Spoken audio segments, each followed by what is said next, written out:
Banyak orang yang tidak sadar jemaah. Jemaah yang dimuliakan Allah Subhanahu wa taala, coba kita berenungkan, coba kita berpikir bahwa kita sama halnya berlomba dengan kematian. Kita tidak tahu kapan kematian itu datang kepada kita. Tidak tahu siapa yang lebih dulu untuk berpulang ke rahmatullah.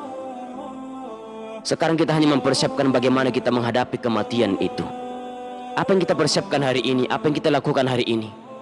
Coba kita buka lembaran baru jemaah yang dimuliakan Allah.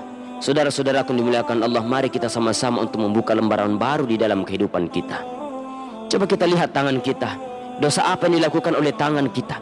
Coba kita tatap kaki kita, kemana langkah kaki kita, apakah kepada kemaksiatan atau kepada kebenaran jalan diridhoi Allah. Coba kita lihat lisan kita, coba kita tatap lisan kita, kita bercermin dan kita lihat wajah kita, kita pandang mata kita. Berapa banyak dosa yang dilihat oleh mata kita, berapa banyak kemaksiatan yang dilihat oleh mata kita. Bukankah kita saat terbangun dari tidur, apakah tidak melihat kemaksiatan? Terkadang kita lebih banyak melihat kemaksiatan daripada kebaikan saat kita terbangun dari tidur kita, jemaah yang dimuliakan Allah.